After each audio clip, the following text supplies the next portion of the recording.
மொழிகளின் வாசம். ஹே people, I know நீங்கள் நினைக்கிறது என்னடா இவ ஆளே காணும், ஆனால் இப்போ திடீர்னு வந்திருக்காருன்னு தானே எனக்கு புரியுது. But to say I went through a lot of changes in past few years.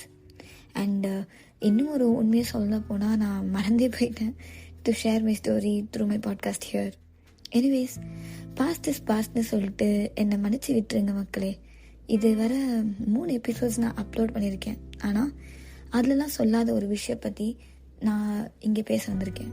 S, என்னோட புனை பெயர் நானே வச்சுக்கிட்ட பேர் சென்னை தமிழச்சி. பட் எதுவாக இருந்தாலும் உண்மையை சொல்ல போனால் நான் சென்னை பொண்ணும் இல்லை, நான் தமிழ் பொண்ணும் இல்லை. ஆமாங்க, ஐ எம் கன்னடிகா. அண்ட் நான் பிறந்த இடம் நியூ டெல்லி.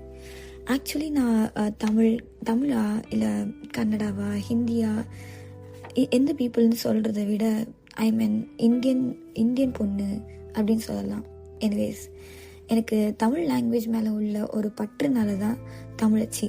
அண்டு சென்னையிலேயே பல வருஷம் வாழ்ந்து ஊர் ரொம்ப பிடிச்சதுனால சென்னை தமிழச்சி. இந்த மண் வாசம்ல தான் நம்ம உயிர் தேடி போகும்னு சொல்கிற மாதிரி எனக்கு கன்னடாவில் உங்கள்கிட்ட பேசணுன்னு ரொம்ப ஆசை. Also I am kind of a multilingual person. So இனி வர பாட்காஸ்ட் எல்லாமே தமிழ், கன்னடா, இங்கிலீஷ், மலையாளம், ஹிந்தின்னு நிறைய லாங்குவேஜஸோட கலந்துருக்கும். So expecting. ஸோ யா, இன்னும் வரப்போகிற எபிசோட்ஸில் இன்ட்ரெஸ்டிங்காக நிறைய எக்ஸ்பீரியன்ஸஸை நான் ஷேர் பண்ண போகிறேன்.